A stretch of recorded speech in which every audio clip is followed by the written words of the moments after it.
네, 오늘 우리가 계속해서 좀 갈라디아서를 좀 살펴보려고 하는데요. 여러분들은 평소에 나 스스로가 내가 얼마나 자유롭다고 생각하세요? 아마 여기 있는 분들 중에서 난 별로 자유롭지 않아요 라고 생각하는 사람은 별로 없을 거예요. 우리는 모두 나는 자유를 누릴 권리가 있고 나름 나에겐 자유가 있다라고 생각합니다. 그렇죠? 그런데 한편으로 여기 있는 사람 중에서 그 누구도 나는 완전히 자유롭습니다라고 말할 수 있는 사람도 사실은 없을 거예요. 우리는 모두요 자유를 가지고 있지만, 그리고 뭐 어때, 나한테 자유가 있어, 이 정도는 할 수 있지, 뭐 어때, 내 마음인데 내 자유야라고 얘기하지만요, 한편으론 내가 모든 걸 다 할 자유가 없다는 것도 알고 있어요. 그래서 우리는 때로 내가 하기 싫은 출근을, 그렇죠? 때로는 취업 준비를, 또 공부를, 운동을, 때로는 건강을 위해 식단 관리를 해야만 하죠. 그리고 그때 우리는 경험합니다. 나 자유롭지 않아. 왜 내가 이렇게까지 해야 돼? 그렇죠? 맞아요. 여러분, 이게 우리의 자유에 대한 우리의 경험입니다. 우리는 때로는 내가 자유롭다고 생각해요. 자유를 누려요. 근데 한편으로는요, 내가 자유롭지 못한 현실을 경험하며 더 많은 자유를 갈망합니다. 그러면서 사람들은 이렇게 말하죠. 내가 하고 싶은 대로만 살 수 있다면, 내가 원하는 거 마음껏 하면서 살 수 있다면, 그러면 얼마나 자유롭고 좋을까? 내 인생 내 마음대로 산다면 얼마나 좋을까? 그러면 진짜 자유로울 거야 라고 얘기하죠. 근데 이런 우리를 향해서, 이렇게 자유를 갈망하고 자유를 추구하는 우리를 향해서 바울은 5절 1절에서 바로 이 자유에 대해서 얘기해 줍니다. 여전히 2000년 전이든 그리고 2026년의 현대사회든 그 누구도 자유로울 수 없는 이 자유의 문제에 대해서 바울은 이렇게 얘기하죠. 한번 읽어볼게요. 읽어보겠습니다. 시작.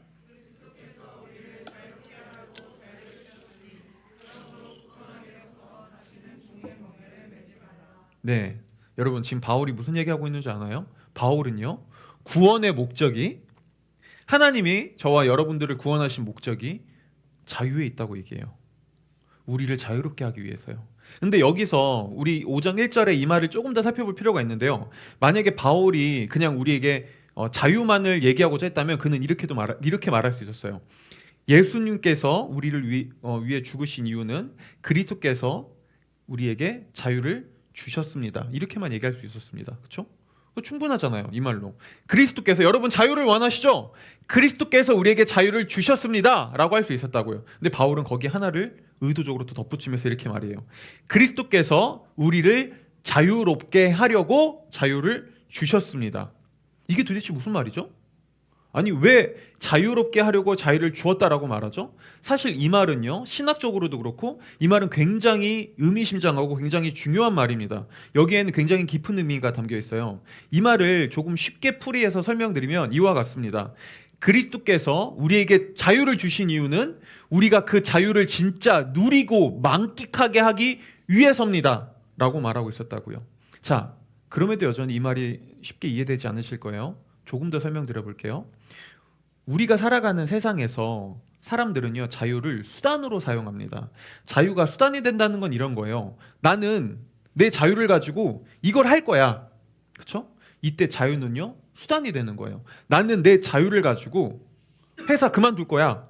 나는 내 자유를 가지고 저 남자에게 저 여자에게 고백할 거야. 나는 내 자유를 가지고 이 학교 지원해 볼 거야. 나는 내 자유를 가지고 그냥 오늘 내가 아무것도 안 하고 나 그냥 잠만 잘 거야. 나 그럴 자유가 있잖아. 보세요. 뭐죠? 자유는요, 내가 뭔가를 선택하고 결정하기 위한 수단입니다. 그런데 그거 알아요?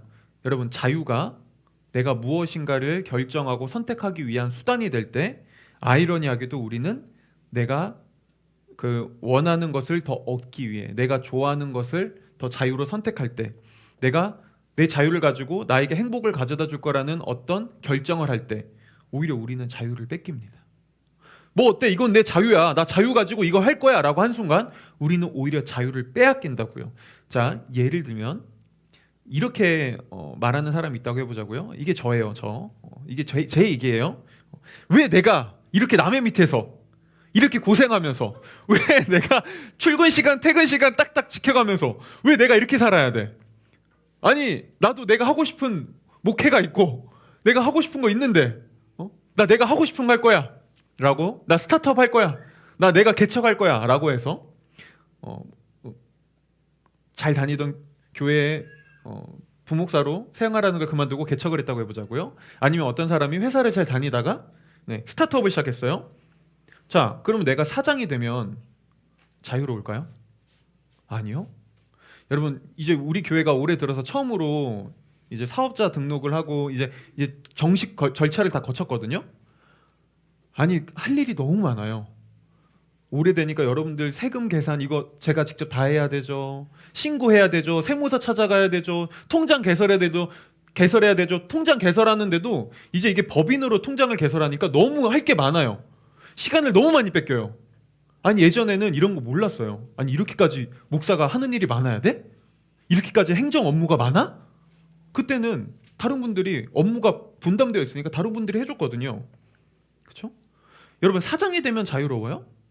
내가 직장 다닐 때 내가 왜 저 악독한 직장 상사 밑에서 내가 왜 이런 욕 먹으면서 회사 다녀야 돼? 에이, 더러워. 내가 하고 싶은 회사 할 거야 라고 차려서 사장이 되는 순간 우리에게는요, 매출의 압박, 고객들의 컴플레인, 수많은 행정, 그리고 또 다른 것들이 찾아오고 거기에 속박되기 시작합니다. 자유를 또 빼앗기는 것이죠.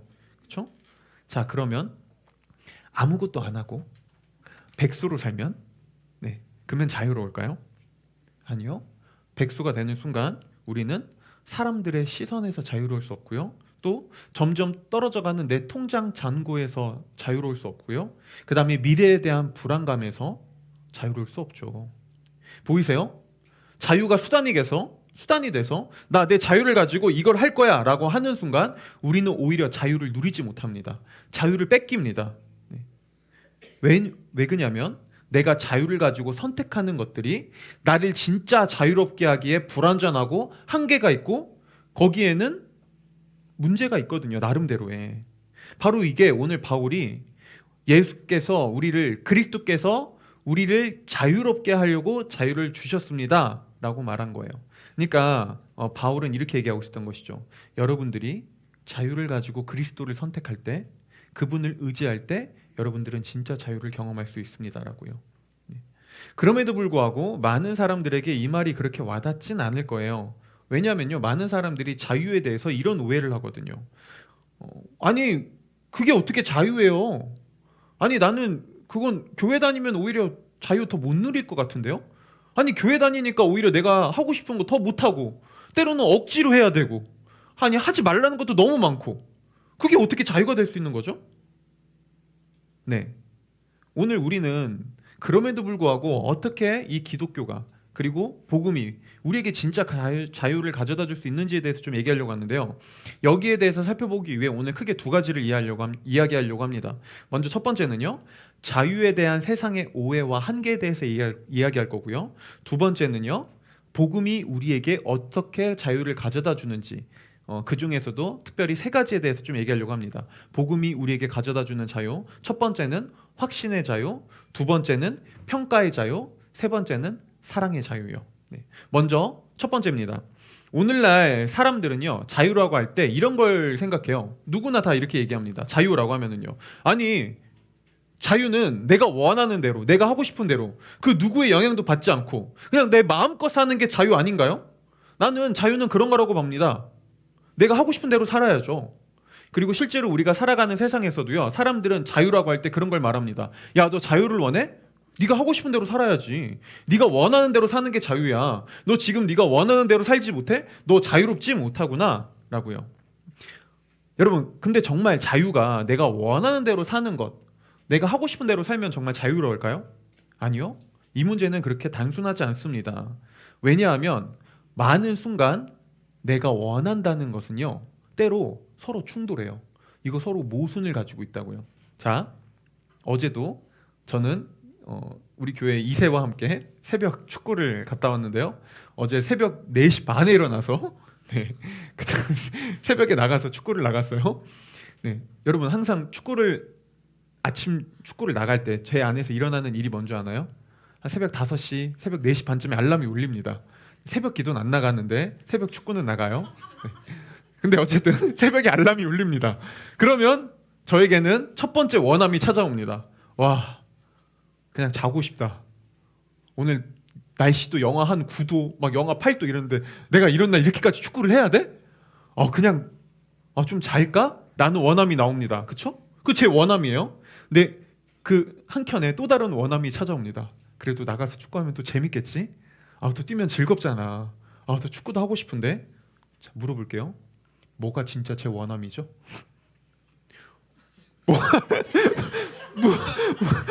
무엇이 진짜 나의 원함일까요? 둘 다요. 둘 다 제가 원하는 거죠. 자, 그러면 저는 축구를 선택하면 더 이상 자유롭지 않은 건가요? 잠을 선택하면 더 이상 자유롭지 않은 건가요? 아니요. 그렇게 단순하지 않습니다. 둘 다 제가 원하는 거예요. 근데 때로는 이 원함이라는 거는요, 우리 안에서 충돌합니다. 내가 진짜 원하는 게 무엇인지 우리는 모를 때도 있지만 내가 원한다는 건 서로 충돌하기도 한다고요.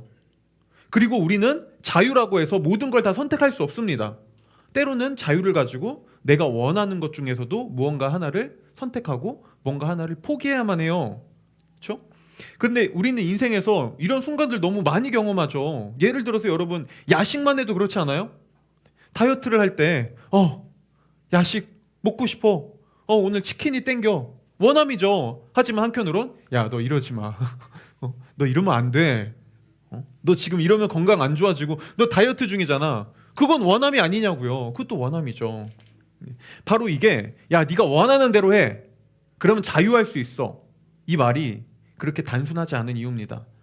내가 원한다는 것, 그리고 그게 나에게 자유를 가져다 준다는 것, 그건 사실 그렇게 생각처럼 쉬운 문제가 아니라는 거예요.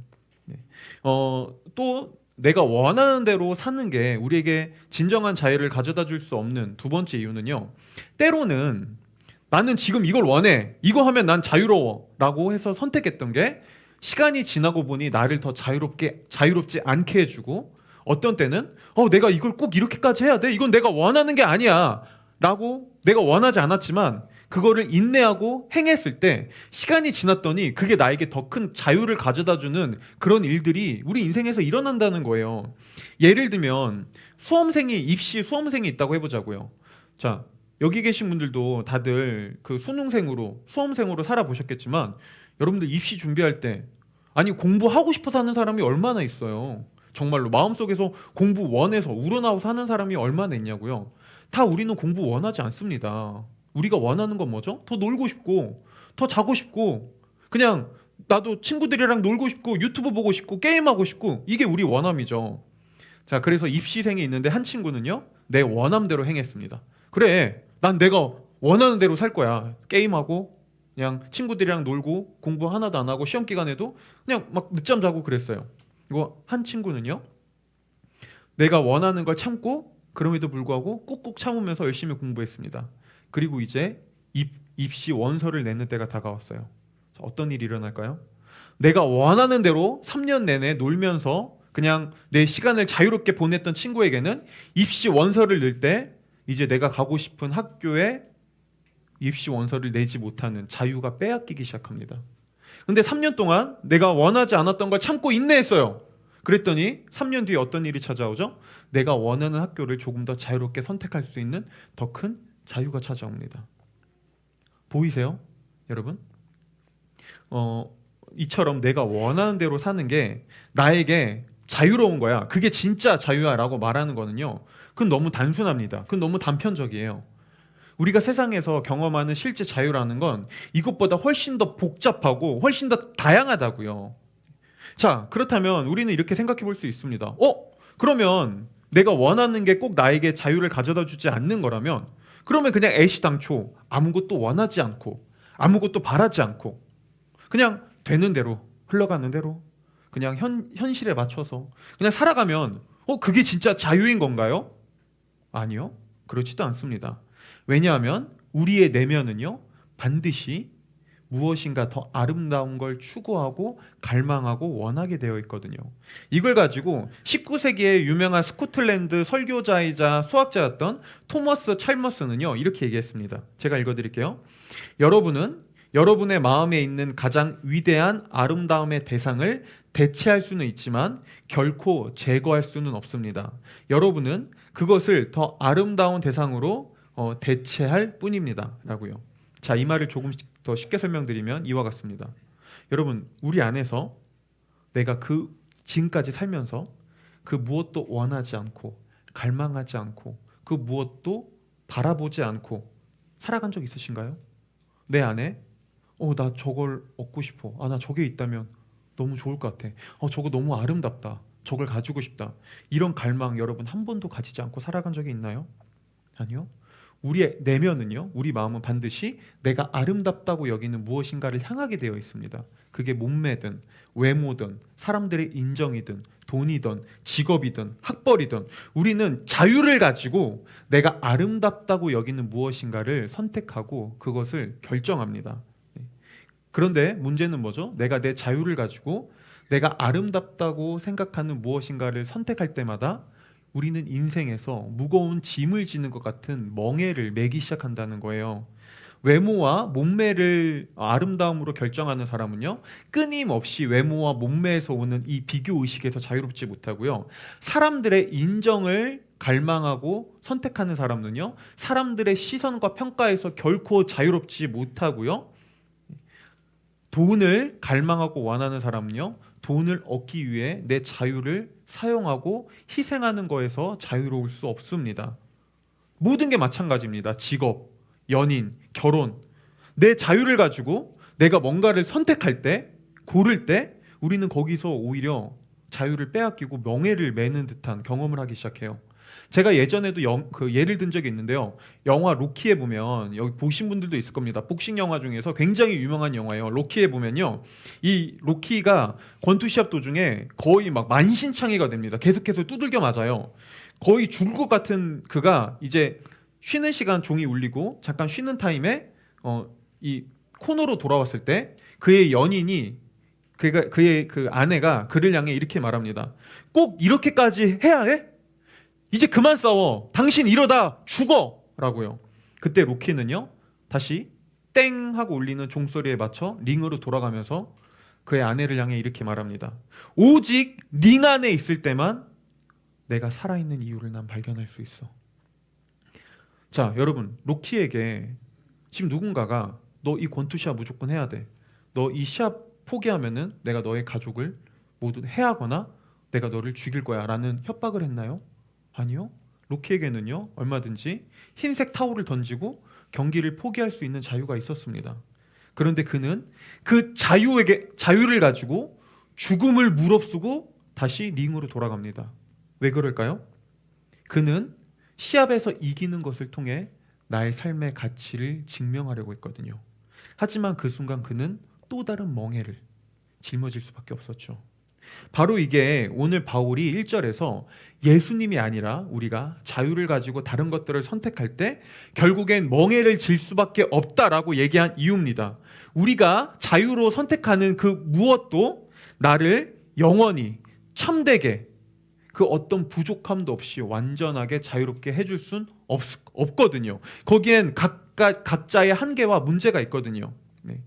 물론 앞에서 잠깐 얘기했지만 이 말을 듣고 여기서 교회를 좀 다녀보신 분들은 얼마든지 이런 생각을 할 수 있습니다. 아니면 교회를 안 다녀본 사람들도 이런 질문은 얼마든지 할 수 있죠. 네? 그러면 교회 다니면 기독교 믿으면 자유로워요? 어디 가요?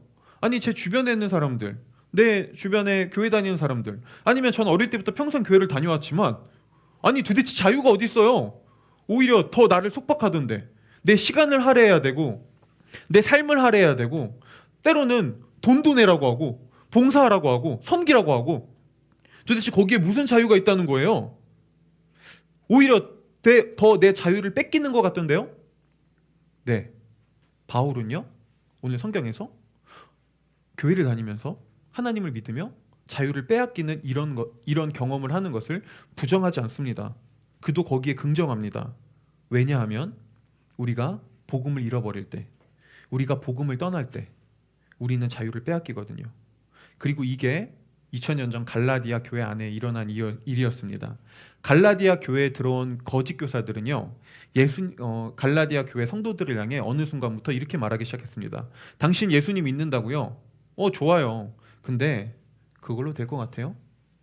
당신 예수님 믿는다고 그걸로 충분할 것 같아요? 그래서 당신 직업이 뭐죠? 당신 지금 연봉이 얼마인가요? 당신 지금 살고 있는 집이 자가인가요? 전세인가요? 월세인가요? 당신 지금 모아놓은 게 뭐가 있나요? 그래요. 예수님 믿는다고요. 좋아요. 근데 그거 가지고 되겠어요?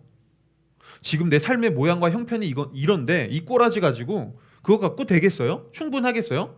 아, 당신 예수님 믿는다고요? 좋습니다. 교회에서 봉사하시나요? 당신 하루에 기도 몇 시간씩 하시나요? 당신 헌금은 얼마나 하세요? 당신 교회에서 얼마나 성경 읽으면서 프로그램들 얼마나 많이 참여하고 있습니까? 뭐라고요? 그런 것도 안 한다고요? 근데 어떻게 예수님 믿는다고 할 수 있죠?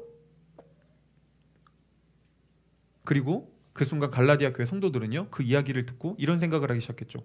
그래, 맞아. 내가 예수님을 믿는데 지금 이렇게 살면 안 되지. 그래, 맞아. 내가 예수님을 믿는데 지금 이거 갖고 되겠어? 그래, 맞아. 내가 지금 예수님을 믿는다고 하지만 내 삶과 형편을 봐. 이거 가지고 어떻게? 다른 사람이 이렇게 살아가는 내 모습을 보면서 뭐라고 얘기하겠어? 이건 하나님께도 덕이 되지 않아.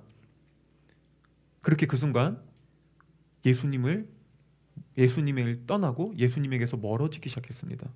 예수님을 믿는 믿음으로 충분하지 않다는 생각이 그들로 하여금 예수님 플러스 나에게 다른 것들이 필요해 라고 예수님에게서 떠나게 했죠. 그리고 그들은요, 그 순간 자유를 잃어버렸습니다. 바로 이게 오늘 1절에서 바울이 우리가 진짜 자유를 누리기 위해서는 예수님 안에 굳게 서야 한다고 말한 이유입니다. 우리의 마음이 예수님에게서 멀어질 때, 우리의 마음이 예수님을 잃어버릴 때, 우리의 마음이 복음의 은혜를 망각할 때 우리는요, 교회 다니면서 하나님 믿으면서도 자유 빼앗깁니다. 자유를 누리지 못합니다. 자유함이 무엇인지를 경험하지 못하죠. 자, 그렇다면 우리가 살펴볼 두 번째는 이거예요.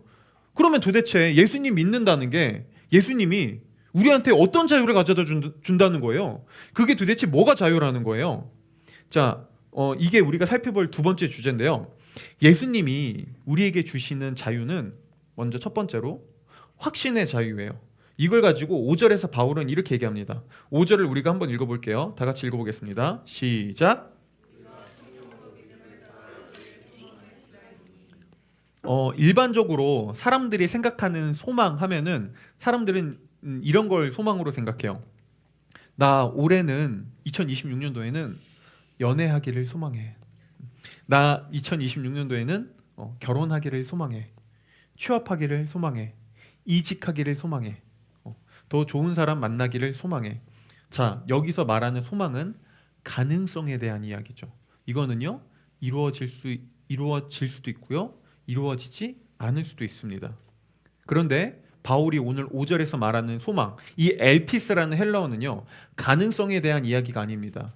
이 엘피스라는 소망은 확실한 소망, 확신의 소망, 흔들리지 않는, 무조건 이루어진, 이미 결정된 소망에 대한 이야기예요. 자, 예를 들어서 여기서 대부분 여러분 수시 세대죠? 저는 수시 세대가 아니었어가지고. 근데 어쨌든 수시를 보면은 보통 뭐 고등학교 3학년 1학기 때 미리 학교를 짓는 사람들도 있잖아요. 어떤 한 학생이 수시로 수능 보기도 전에 1학기 때 아니면 전반기 때 학교가 합격이 결정됐어요. 이미 끝났어요. 입시가. 그 친구는. 자, 이 소망 어떤 소망이죠? 가능성의 소망인가요? 이제 이건 확실한 소망입니다. 무조건 학교 입학해요. 끝났어요. 자, 그 다음부터 이 학생은 어떻게 학교 생활을 하기 시작할까요? 이전까지와 완전 다른 학교 생활이 시작되죠. 이제는 중간고사, 기말고사, 학교 숙제 이런 압박 시달릴 필요가 없습니다. 네. 학업 스트레스 시달릴 필요가 없습니다. 점수요 몇 점 맞아도 상관없습니다. 안 바뀌어요. 그 친구 간 학교 그런 거 안 봐요. 끝났어요. 더 이상 안 바뀌어요. 그러면요, 빵점을 맞아도 즐겁고 100점을 맞아도 즐겁고 50점을 맞아도 즐겁고 점수에 연연하지 않습니다. 학업과 입시에서 자유를 누리는 거죠. 동시에 이 학생은요, 더 이상 내가 입학 원서를 지원할 때 우리가 느끼는 그 두려움 있잖아요.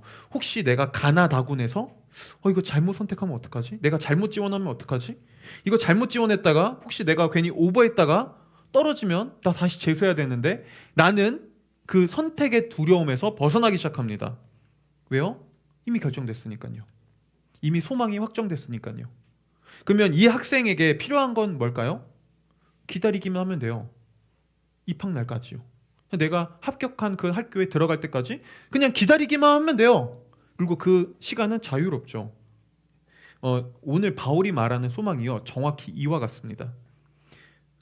바울은 얘기하는 거예요. 여러분, 우리의 최종 목적지는 결정됐습니다. 우리가 가야 할 최종 우리의 입학 원서는 이미 입학 결정은 끝났습니다. 예수 그리스도를 통해 우리의 모든 것들은 끝났습니다. 우리는 반드시 그분의 나라에 들어갑니다. 왜요? 원래 우리는 낙제생이었거든요. 원래 우린 낙제생이었어요. 근데요, 하나님 나라의 수석 입학자인 예수님이 우리 일 대신에 낙제생이 되셨습니다. 너 수능 몇 등급이야?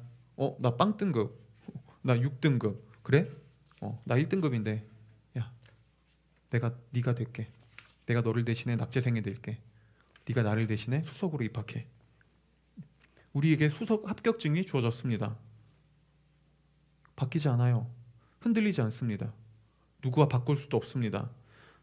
우리의 세상에서 여러분, 내 믿음의 시험이 망해도, 내 인생에서 내가 때로는 오답을 선택해도, 때로는 내가 넘어져도, 내가 잘못 살아도, 내가 인생에서 하나님, 내 인생에 내가 때로는 좌절하고 낭망하고 빵점 맞아도 하나님의 나라에 입학하는 거요, 흔들리지 않는다고요.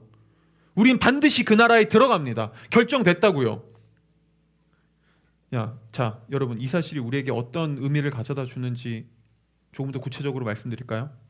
내가 어떤 선택을 하고 어떤 결정을 하고 내가 몇 점 맞아도, 내가 믿음의 시험에서 실패해도, 좌절해도 우리의 입학 원서는 바뀌지 않고 우리의 합격증은 바뀌지 않는다는 이 사실은요, 우리에게 선택의 자유를 가져다 줍니다.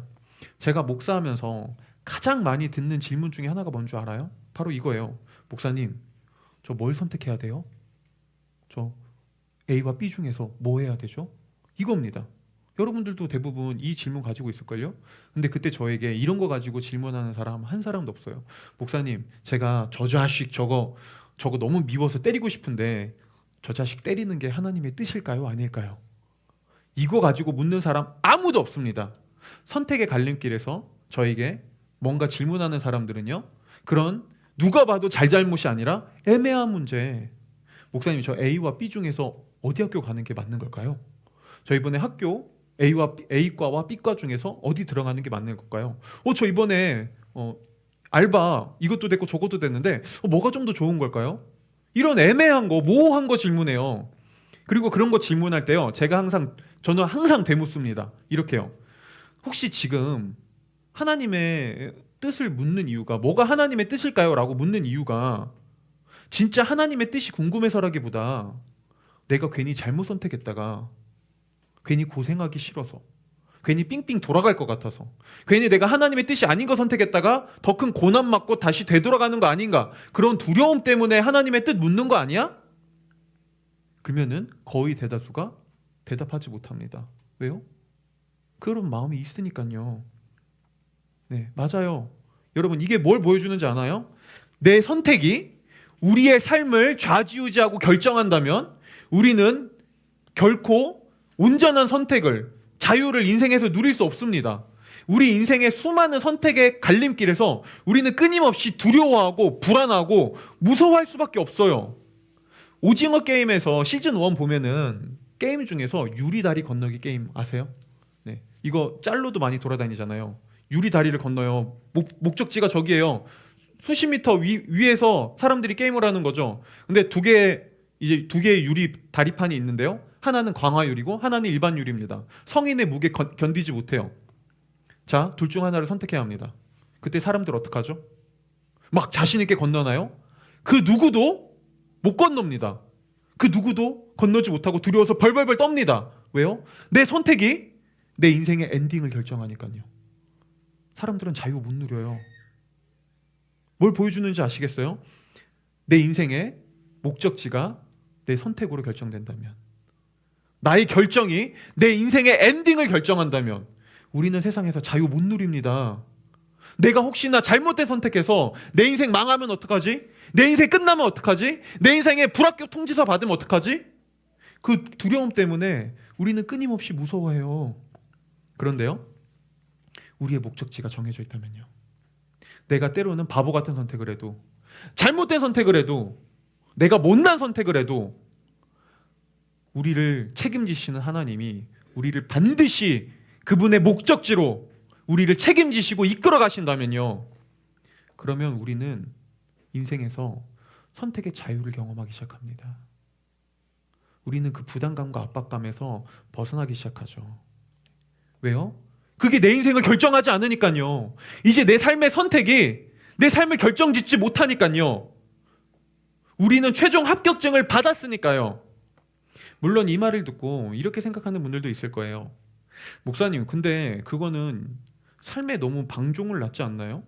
아니, 그렇게 어차피 하나님이 나를 끝까지 책임지고 결국엔 그 목적지로 이끌어갈 거라면, 내 삶의 선택이 나를 망치지 못한다면 그럼 뭐하러 그렇게 열심히 살아요? 왜 그렇게 노력하면서 살아야 되죠? 내 열심과 노력은 아무런 의미도 없는 거 아닌가요? 그건 너무 도덕적 해이를 가지고 오는 것 같은데요. 그건 너무 사람을 게으르게 만드는 것 같은데요. 자, 여기에 대해서는요, 설교 맨 결과에서 답변을 드릴게요. 근데 그 전에 한 가지만 미리 얘기했으면 합니다.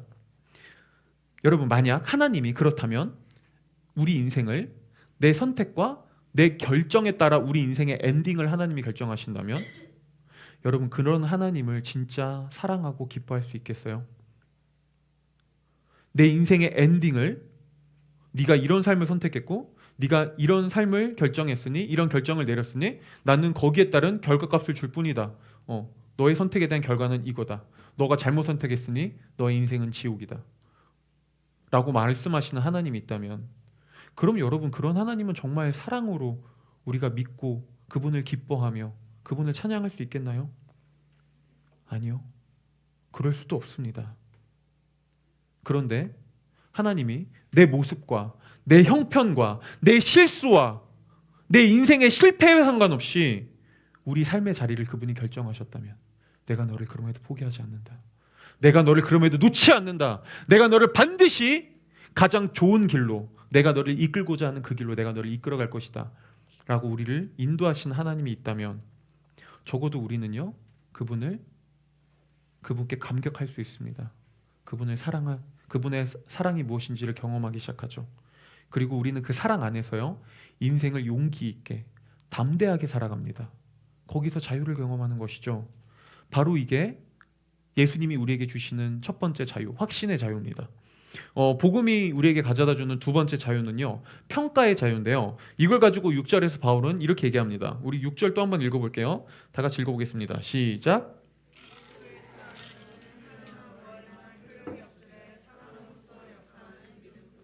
네, 여러분, 이 말을요, 오늘날로 바꿔서 말하면 지금 바울은 이렇게 얘기하고 있었던 겁니다. 당신이 도덕적으로 착하게 살았다고 하는 것이 하나님 앞에 그 어떤 평가에 영향도 주지 못합니다. 당신이 도덕적으로 못나고 부족하게 살았다는 것이 당신을 향한 하나님의 평가에 그 어떤 영향도 주지 못합니다. 당신이 얼마나 선했든, 당신이 얼마나 죄악됐든, 당신이 얼마나 모자라든 하나님이 당신을 평가하는 거에는 그 어떤 영향도 없습니다. 당신의 평가는 이미 완전히 끝났습니다. 당신은 하나님 앞에 이런 평가를 받았습니다. 너는 내 사랑하는 아들이요, 너는 내 사랑하는 딸이요, 내 앞에 완전한 자다.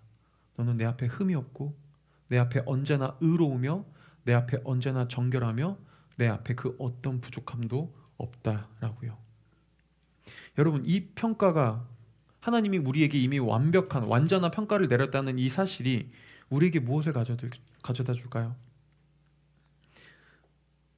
우리는요, 더 이상 나를 증명하기 위해 살아갈 필요가 없습니다. 나를 증명하기 위해 직업을 선택하고, 나를 증명하기 위해 돈을 벌고, 나를 증명하기 위해 결혼을 하고, 나를 증명하기 위해 연애를 하고, 나를 증명하기 위해 교회 생활을 할 필요가 없습니다. 왜 우리는 인생에서, 여러분, 뭔가 실패하는 걸 왜 이렇게도 어려워하죠? 왜 우리는 때로 인생에서 바보 같은 선택을 했을 때, 그냥 내가 왜 이런 선택을 했을까? 다음부터는 이러지 말아야지 라고 끝나는 것이 아니라, 왜 우리는 그렇게까지 커다란 좌괴감과 좌절감과 낭만감에 휩싸이죠?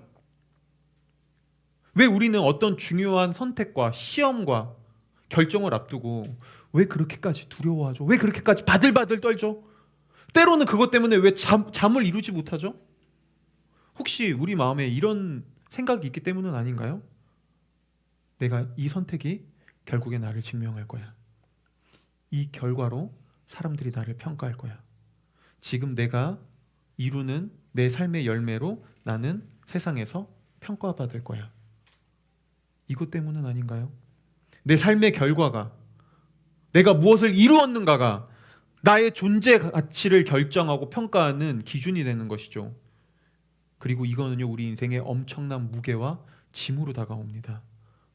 그래서 사람들은요, 내가 원하는 학교에 들어가지 못하고 취업에 실패하고 좋은 직업을 가지지 못하고 사회적으로 변변치 않았을 때, 아, 지금 나에게 이런 상황이 닥쳤구나. 아, 지금 내가 간절히 원했던 게 이루어지지 않았네. 아, 좀 아쉽다. 아, 좀 속상하다. 라고 말하는 것이 아니라요, 이렇게 얘기합니다. 내 인생 틀렸어. 난 아무짝에도 쓸모없는 인생이야. 다른 사람들이 나를 보고 뭐라고 얘기할까? 나를 보고 뭐라고 평가하지? 나를 보면 얼마나 비웃겠어. 이게 뭐야? 이렇게 생각하죠. 여러분 보이세요? 그냥 내 인생에 약간 이런 어려움이, 이런 상황이 닥쳤구나 라고 말하는 것과 다른 사람이 나를 어떻게 평가하겠어? 이제 내 인생은 아무것도 아니야. 내 인생은 아무런 가치도 없어 라고 얘기하는 것. 두 삶에서 무엇이 우리의 삶을 더 속박하고 무엇이 우리의 자유를 더 억압하는 것이죠? 후자 아닌가요? 두 번째요. 그렇게 내 인생의 평가를 내 선택이 내리고 내 인생의 가치를 내가 증명해야 한다는 자기 증명 속에서 우리는 끊임없는 두려움과 불안함에 시달립니다. 맞아요. 우리는 진짜 자유로울 수 없습니다. 그런데 내 인생을 향한 평가가 완전히 끝났다면요. 그리고 이제 내 삶의 그 무엇도 나를 향한 평가를 바꿀 수 없다면요. 우리의 평가가 이미 결정됐고 우리는 그 평가를 무조건 가지고 간다면요. 내가 완벽한 존재라는, 온전한 존재라는, 부족함 없고 흠이 없다는 이 평가가 영원하다면요. 적어도 우리는 나를 증명하기 위해 살지 않아도 됩니다. 여러분, 나를 증명하기 위해 취업하지 않아도 됩니다. 나를 증명하기 위해 직업을 선택하지 않아도 됩니다. 나를 증명하기 위해 자녀를 키우지 않아도 됩니다. 나를 증명하기 위해 돈을 벌지 않아도 되고요. 나를 증명하기 위해 연애를 하거나 나를 증명하기 위해 결혼하지 않아도 됩니다. 내가 꼭 성공해서 네가 틀렸다는 걸 내가 보여줄 거야. 내가 옳았다는 걸 보여줄 거야 라고 하지 않아도 된다고요. 때로는 실패할 수 있고요. 실수해도 됩니다. 그것을 우리는 기꺼이 받아들일 수 있습니다. 왜요? 그게 더 이상 나를 증명하지 않으니까요. 그게 더 이상 나의 삶을 평가 내리지 않으니까요. 그리고 이런 사람들은요, 때로 내 인생의 실패와 내 인생의 일이 잘 풀리지 않을 때, 내 인생이 내 마음대로 잘 되지 않을 때, 그럼에도 불구하고 이렇게 얘기할 수 있습니다. 괜찮아. 내가 이렇게 실패했다고 해서, 내가 이렇게 실수했다고 해서 하나님은 나에게 더 실망하거나 나를 더 못난 존재로 바라보지 않아. 내 인생의 평가가 이걸로 내려지지 않아. 나를 향한 하나님의 평가, 그분의 사랑은 영원은 변하지 않아. 그건 이미 끝났어. 오히려 하나님은 지금 이 상황을 통해서도 나에게 가장 아름다운 평가를 내리시는 그분이 나를 가장 좋고 선한 길로 결국엔 이끌어 가실 거야 라고요. 자, 이렇게 생각하는 사람은요, 인생의 어려움 속에서, 고난 속에서, 역경 속에서 그렇게 쉽게 무너지거나 좌절하지 않고요, 자신을 탓하거나 극심한 좌절감에, 자괴감에 빠지지 않을 수 있습니다. 오히려 이 상황 속에서 건강하게 일어나 새로운 삶을 시작하죠. 자, 여러분, 나의 삶을 내가 증명해야 되는 사람과 내 인생의 평가와 증명이 이미 끝난 사람, 누가 더 자유로운 삶을 살아가죠? 누가 더 자유롭게 일하죠? 누가 더 자유롭게 결혼할까요? 누가 더 자유롭게 자녀를 양육하고 자유롭게 사람들과 어울리며 살아갈 수 있을까요? 누가 더 자유롭게 실패하고 누가 더 자유롭게 성공할까요? 평가가 끝난 사람이요. 이미 넌 만점이야. 넌 완벽해라는 평가를 받은 사람이요. 오늘 성경은 얘기합니다. 주님이 우리에게 그런 평가를 내리셨다고요. 이게 확신의 자유입니다. 이게 평가의 자유입니다. 마지막으로 복음이 우리에게 가져다주는 자유는요, 사랑의 자유인데요. 앞에서 두 이야기를 듣고 분명히 이런 생각을 하는 분들이 있을 거예요. 내가 어떤 선택을 하든 결국에 하나님이 나를 최종 목적지로 이끌고 나를 포기하지 않고, 때로는 내가 착하든 나쁘든 내가 도덕적으로 수준이 높든 수준이 낮든 그것과 상관없이 나에게 항상 좋은 평가, 100점짜리 평가를 주신다면, 그러면 왜 그렇게 열심히 살아야 돼요? 왜 그렇게 착하게 살아야 되죠? 아니, 그러면 그냥 내 마음대로 막 사는 거 아니에요? 그래도 괜찮은 거 아닌가요? 그런 지금 목사님이 하는 말은 굉장히 듣기 좋군요. 아름답네요. 때론 감동도 되네요. 근데 결국에 그건 사람들에게 도덕적 해이와 방종을 낳는 그런 말캉말캉한 설탕 같은 이야기 아닌가요? 라고요. 여러분, 사실 기독교는요, 굉장히 오랜 시간 여기에 대한 공격을 받았고요. 지금도 많은 사람들이 이걸 가지고 기독교를 공격합니다. 그리고 이건요, 바울도 마찬가지였습니다. 그래서 바울은요, 오늘 13절 14절에서 이 공격에 대해서 반박하며 이렇게 얘기합니다. 13절 14절 다 같이 한번 읽어볼게요. 한번 읽어보겠습니다. 시작.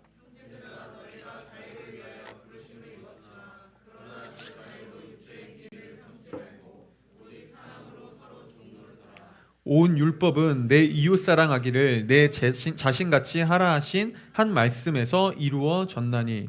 자, 여러분, 지금 바울은요, 갑자기 굉장히 이상한 말을 해줍니다. 갈라디아서 전체에서 바울은 끊임없이 얘기했어요. 여러분, 율법이 여러분들을 보호하지 못합니다. 율법이 여러분들의 삶을 책임지지 못합니다. 그렇게 사는 거에 얽매일 필요가 없습니다. 라고 얘기했어요. 근데 이제 와서요, 갑자기 바울은 여러분, 율법 지켜야 됩니다. 그리고 율법의 가장 큰 가르침이 뭔지 아시나요? 서로 내 이웃을 사랑하는 거예요. 여러분, 그 율법 지키면서 살아야 합니다. 라고 갑자기 율법을 얘기해요. 뭐예요?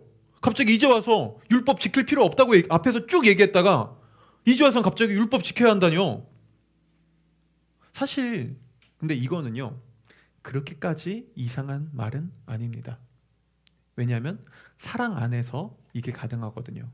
예전에 제가 한창 지금 제 아내랑 연애할 때요, 그때 저는 거의 매일 연애 기간 거의 한 1년 반 동안, 그때 아내가 일하던 직장이 서대문에 있었고요, 아내 집이 안양이었거든요.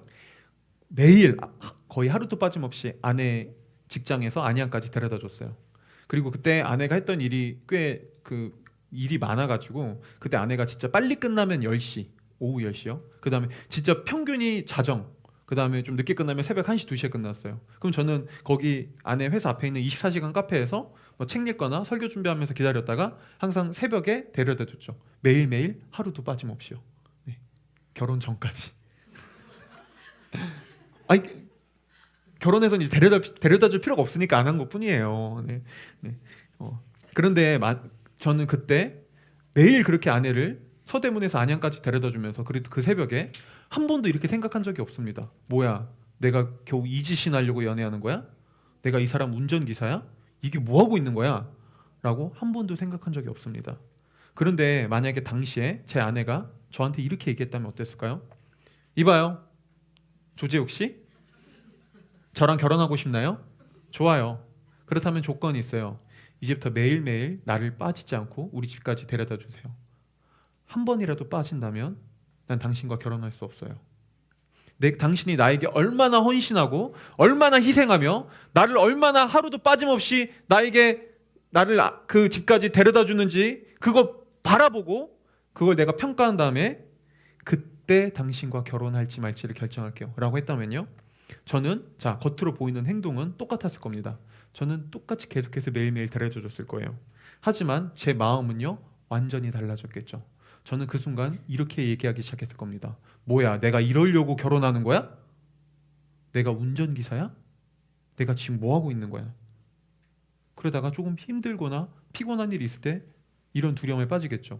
오늘 좀 너무 몸이 힘들고 아파서 못 데려다 줄 것 같은데, 근데 안 돼! 그러면 안 돼! 그러면 이 사람 나랑 결혼해 주지 않을 거야. 무슨 일이 있어도 이거 참고 해야 돼. 젠장, 결혼만 해봐.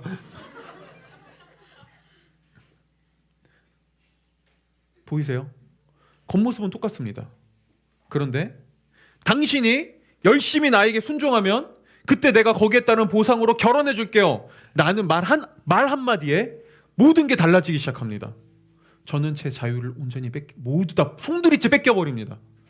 저는 속박당하기 시작하고요. 저는 억압당하기 시작합니다. 똑같이 희생하지만 저는 더 이상 그 희생을 존귀하게 여기지 않습니다. 그런데요, 당시 제가 제 아내에게 매일매일 그렇게 헌신할 수 있었던 이유는 아내가 저한테 요구했던 그런 보상 때문이 아니었습니다. 그냥 사랑으로요. 사랑하니까 그 사랑이 저로 하여금 기꺼이 나를 포기하고 희생할 수 있는 종로로 타게 해준 것이죠. 그러면서요, 오히려 우리는 그 시간을 누렸죠. 아내를 기다리는 시간, 매일 새벽에 서대문에서 안양까지 데려다주는 그 시간을요, 저희는 데이트로 여겼고 그 모든 시간을 즐겼습니다. 어떻게 해요? 사랑이 종로로 타게 해준 것이죠. 여러분, 복음은요, 우리를 결코 방종으로 낳지 않습니다. 여러분, 하나님의 사랑은요, 우리를 결코 방종하게 하지 않습니다. 도덕적 해이로 우리에게 다가오지 않습니다. 만약에 여러분이 복음을 안다고 하면서 나 하나님의 사랑을 알아요 라고 말하면서 그러니까 난 하나님 어차피 나를 사랑한다는 거 알아요. 그러니까 나 내 마음대로 살아도 돼요. 뭐 좀 어때요? 라고 한다면요, 여러분은 하나님의 사랑을 사실 아는 게 아닙니다. 여러분은 여전히 하나님의 사랑을 모르고 있는 겁니다. 여러분, 진정한 사랑은, 진짜 참된 사랑은 우리에게 반드시 반응을 가져다 줘요. 이걸 너무나 우리가 잘 알 수 있는 방법이 하나 있는데요. 우리 영상 하나 볼까요? 참된 사랑이 우리에게 어떤 반응으로 오는지 우리 영상 하나 보고 이어서 설교를 마무리하도록 하겠습니다. Just give me 1 second. Thank Sure. you. Sorry. Uh-huh. Hey. Hi. 2 minutes. Thank you. Hi, good afternoon. Sorry about Hey, that. how are you?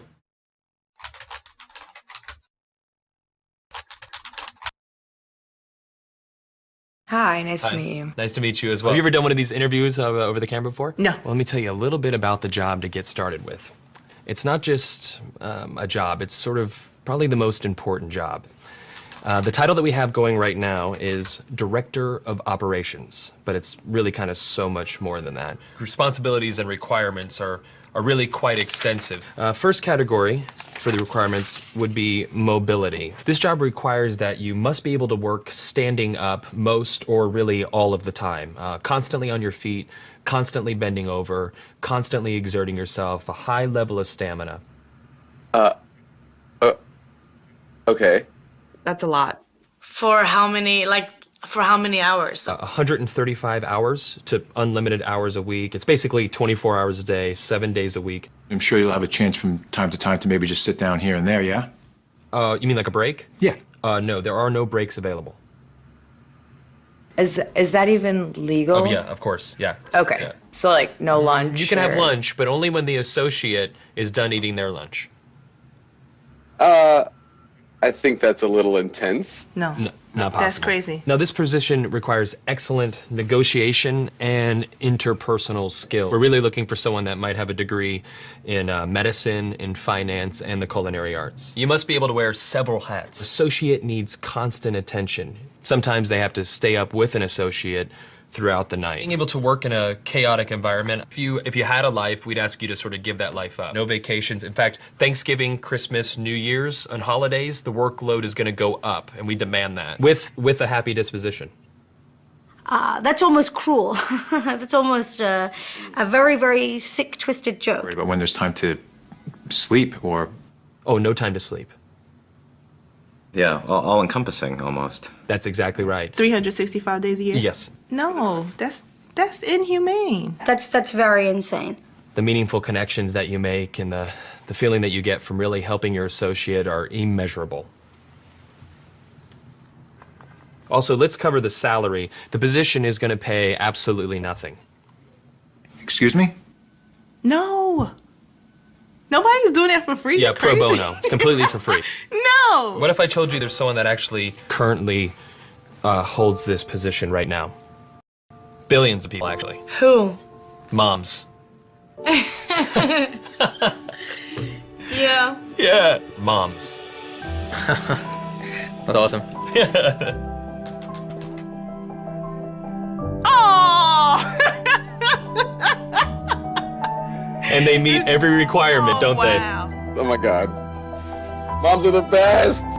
Yeah, there's no pay. They're 24 hours. They're always there. Now I'm thinking about my mom. Yeah, and what are you thinking about her? I'm thinking about all those nights and everything. Thank you so much for everything you do. I know it doesn't seem like I appreciate all of it, but I definitely do. So, Mom, I want to say thank you for everything that you've done.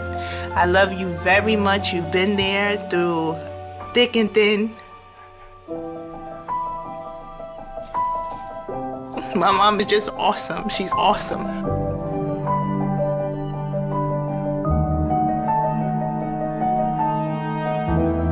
네, 여러분 이 영상 보고 혹시 지금 이렇게 생각하는 분 있지 않나요? 아, 맞아. 엄마가 나를 이런 희생과 이런 사랑과 헌신으로 키웠지. 그래, 그 너무 당연한 거야. 엄마한테 또 뗐어야지. 엄마한테 더 해달라고 해야지. 엄마 그 사랑 이용해야지. 아싸 개꿀. 내가 막 살아도 어차피 그렇게 사랑해 줄 거야. 라고 생각하시는 분 있나요? 아니요. 그 누구도 그런 반응을 보이지 않습니다. 우리에게 어떤 마음이 들죠? 엄마한테 잘해야지. 엄마한테 너무 미안하다. 엄마한테 오늘 꼭 사랑한다고 표현해야 되겠어. 라고 하죠. 왜 우리에게 그런 감정이 올라올까요? 그게 진정한 사랑이거든요. 여러분, 진정한 사랑은 우리로 하여금 그 사랑에 대한 마땅한 반응을 보이게 합니다. 그리고 그리고 진정한 사랑에 대한 우리의 반응은요, 동일한 사랑의 반응입니다. 그리고 반드시 사랑은요, 상대방에게 내가 진정한 사랑으로 희생과 헌신을 받은 것처럼 나도 희생과 헌신을 하게 만들어줍니다. 보이세요? 여러분이 정말 하나님의 진정한 사랑을 안다면 우리는 그분의 사랑에 반응할 수밖에 없습니다. 우리는 결코 그 사랑을 마음대로 이용하고 내 입맛에 맞게 사용하고 방종할 수 없습니다. 그리고 바로 이게 예수께서 우리에게 주신 사랑입니다. 여러분, 오늘 아까 우리 봤던 영상에서 엄마라는 존재들은요, 우리를 위해 모든 걸 희생합니다. 모든 걸 위해 헌신하죠. 근데요, 잠깐의 순간이요. 꽤 오랜 시간이긴 합니다. 하지만 시간이 흐르면요, 어느 정도 엄마는 많은 자유를 경험합니다. 우리는 이제 어느 정도 크니까요. 근데 2000년 전 하나님의 아들을 한번 기억해 볼까요? 여러분, 그분은요, 우리의 부모와는 비교할 수 없을 만큼 더 큰 자유를 가지고 계신 분이었습니다. 그분이야말로 자신이 하고 싶은 것, 자신이 할 수 있는 것, 자신이 원하는 모든 것을 할 수 있는 능력을 가지고 계신 분이었습니다. 그분은 부족함이 없었습니다. 그분의 능력은 무한대였습니다. 그런데 그분이 2000년 전 어떻게 하셨죠? 그분은 자신의 마음대로 대변 하나 가릴 수 없는 갓난 아기로 세상에 태어나십니다. 그분은 그 무엇 하나 제대로 할 수 없었고, 그 무엇 하나 자신의 의사 표현조차 제대로 할 수 없었던 너무나 초라한 갓난 아기로 세상에 오시죠. 하나님이시여, 하나님께서요. 그리고 그분이 세상을 살면서 어떤 삶을 살아가셨죠? 그분은요, 끊임없이 사람들을 섬겼습니다. 사람들이 손가락질하고, 사람들이 보잘것없다고 얘기하고, 그 누구도 찾아가지 않는 그런 곳에 있는 사람들을 향해 그분은 내려가셨습니다. 그리고 그들과 함께 하시며, 그들과 함께 식사하시며, 그들과 교제하며, 그들을 섬기고 그들을 위해 희생했죠. 그리고 그들이 바로 우리이기도 합니다. 근데 그렇게 하면서도요, 예수님은 그 어떤 불만도 가지지 않으셨습니다. 그분은 자신의 모든 자유를 희생하고 헌신하며 십자가에서 자신의 목숨을 내놓으면서도 그분은 기뻐하셨습니다. 왜요? 그분이 저와 여러분을 진짜 그런 기쁨 그 자체로 여겼으니까요. 그분이 우리를 그렇게까지 사랑하셨으니까요. 여러분, 이 하나님의 사랑을 더 깊게 알아갈 때, 이 하나님의 사랑을 여러분 진짜 깊게 묵상해 갈 때, 그때 우리는요, 그분의 사랑에 반드시 반응하고 싶어집니다. 그리고 우리도 그분을 향해 이렇게 고백하고 싶어지죠. 네, 하나님, 저도 당신을 사랑합니다. 그리고 이제 내가 사랑하는 당신을 위해 기꺼이 순종하겠습니다. 라고요. 여러분, 바로 이게 사랑이 우리에게 가져다 주는 자유입니다. 우리는 사랑으로 내 모든 것들을 내려놓고 헌신하면서도 더 기쁨을 얻고 더 큰 즐거움을 얻어갑니다. 그러면서 우리는 사랑으로 살아가죠. 그리고 이렇게 그리스도 안에서 사랑을 경험한 사람들은요, 공동체 안에서 서로를 그렇게 사랑하며 대합니다. 억지로가 아니라 그분이 주신 사랑을 통해서요. 이게 진짜 자유입니다. 성경이 주는 자유는 우리를 방종이 아니라 오히려 더 큰 헌신과 희생과 사랑으로 나가게 합니다. 그러면서도 우리 내면에 가장 큰 기쁨을 가져다 주죠. 말씀을 마치겠습니다. 무엇이 여러분이 진짜 원하는 자유인가요? 여러분은 어떤 자유를 진짜 더 경험하고 살아가고 싶으신가요?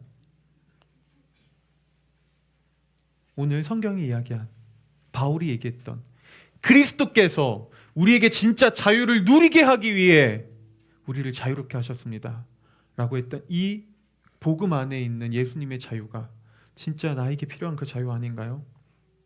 여러분, 그 자유를 누려가고 싶지 않으신가요? 여러분, 예수 그리스도의 사랑을 더 알아가십시오. 하나님의 사랑을 깊게 더 깨달아 가십시오. 그때 우리는 세상 그 어디에서도 경험하지 못했던 진정한 자유와 사랑을 발견하고 그 자유를 누리게 될 것입니다. 기도하겠습니다.